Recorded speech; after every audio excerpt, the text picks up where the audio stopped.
The day a stranger almost made me get off my own plane, I learned how quiet power works, and why staying in your seat sometimes changes more than just your destination.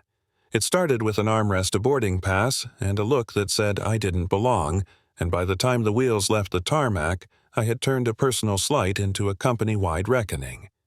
Stick with me. This one gets messy raw, and I promise it matters. I was in 2A, heading to Chicago business cabin, notebook on my lap, navy blazer on my shoulders.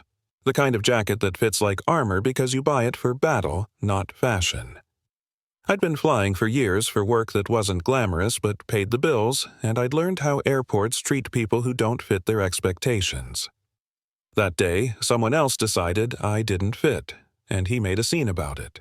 A man slammed his hand on the armrest next to me so hard the cup holder rattled and said, "Excuse me, I think you're in my seat." He was older polo, clearly slept in face flushed, like he'd been sprinting in a tuxedo clutching a ticket that looked like it had been folded into 1,000 regrets. He barked, "This is 2A, sir. I paid for this seat." He didn't call me ma'am, exactly. More like lady. Like that word could decide my place in the world. People look at you differently when you don't move. They expect you to apologize, to shuffle, to prove you earned the cushion under your knees. I didn't. I held my gaze thumb, marking the page of my magazine, and felt every second stretch out. The flight attendant smiled like she'd never seen trouble, and the gate agent hovered by the aisle, professional smile. Somewhere behind me, a young woman recorded it on her phone. Part instinct, part civic duty, I later found out, and the cabin hummed with phones and whispering like an audience waiting for a punchline. He leaned in, using his height like a fist. "Look, I paid extra for this seat. I need to sit here," he said, voice getting louder so everyone could know he was important. He called over the gate agent like summoning a bailiff. "Ma'am, would you mind moving? Maybe first class?" she asked, sounding like she was offering a favor. My hand went back into my bag fast and smooth, and I pulled out my boarding pass, crisp gold text at the top, slid it across the armrest without a sound. "Seat 2A," she read. Her smile faltered. The man waved his ticket like a flag, and the cabin turned into a courtroom where I was the accused. People recorded me, watched me, judged me, and not one of them asked what it felt like to be assumed wrong. You get used to it if you travel while black, while feminine, while not what they expect.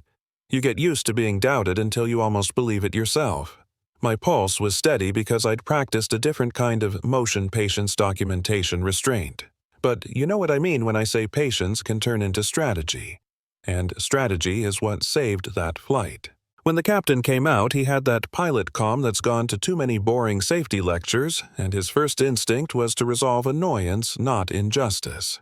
"Ma'am, can we get this sorted so we can depart?" he said, and his eyes slid right past me the way they do when assumptions pick teams for you.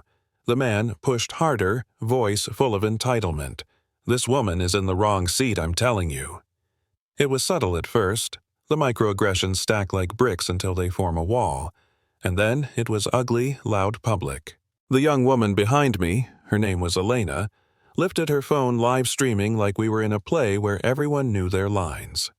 "Y'all look at this," she whispered into the camera. "This dude's trying to kick her out for no reason." Viewers piled in. People tweeted. The man's face went from confident to flinty when he realized this performance had an audience. I watched him shrink, even as he raised his voice, and somewhere between the airline paperwork and the cabin announcements, I made my choice. I could let myself be moved to the back like collateral damage, or I could use the thing people thought of as my entitlement, my credentials, to expose the real problem: how quickly systems default to believing the loud white guy. I opened my briefcase slowly like I was showing a card trick and slid a single paper across to the captain. He looked at the letterhead, then at my name, and his posture changed. Not polite, not because he was suddenly enlightened, but because the balance of power in the cabin had shifted, and his training didn't have a script for this variant. "I'm Ava Sinclair," I said quietly, because names matter. And then I said what the paper already screamed: my firm held a major stake in the airline on which we were sitting.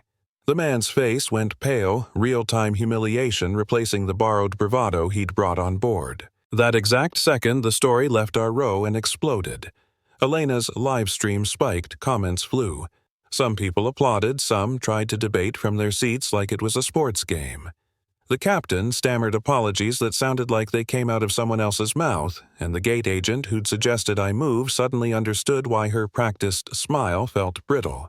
But I wasn't interested in a scripted apology or a trending hashtag. I wanted change. Structural, enforceable, remembered.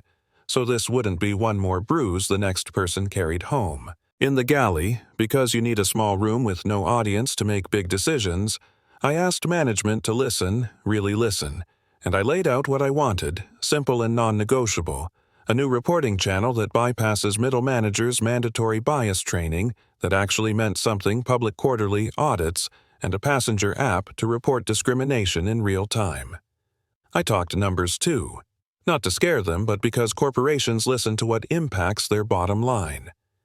Viral discrimination videos can cost millions in brand value. Lawsuits cost more than bad PR. I used the language they understood, so they take the language of justice seriously. Why did I do it this way? Because there were 3 previous times I'd seen similar things happen on the same airline.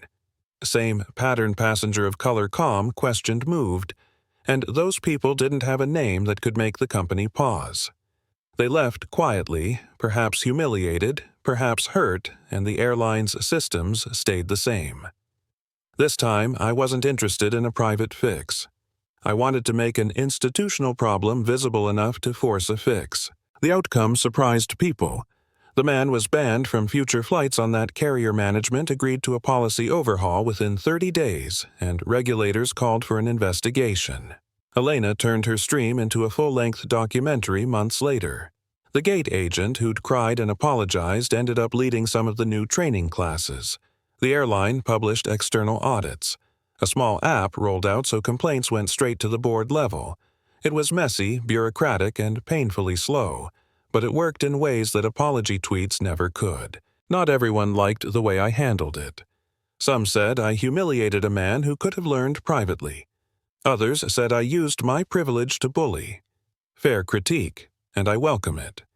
Here's my core accountability: doesn't have to be brutal to be real, and making somebody uncomfortable when they've been comfortable hurting others is a price we sometimes must pay for progress.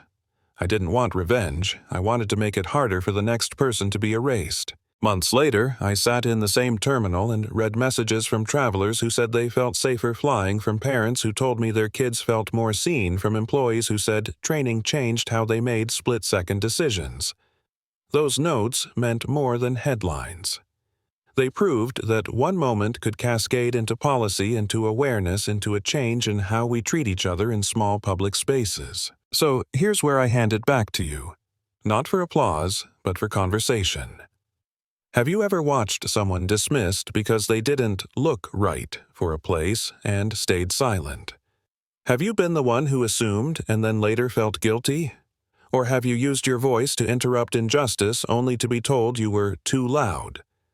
Tell me what you think I did right, what you think I did wrong, and what you would have done in my shoes, or in his. Was I fair? Was I strategic? Did I go too far or not far enough? Drop a comment below.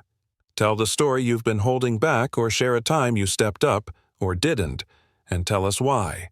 If this bothered you, share it with someone who needs to see how small moments can force big change. Because the truth is simple. The world doesn't fix itself, and sometimes staying in your seat is the first step toward making a better plane for everyone.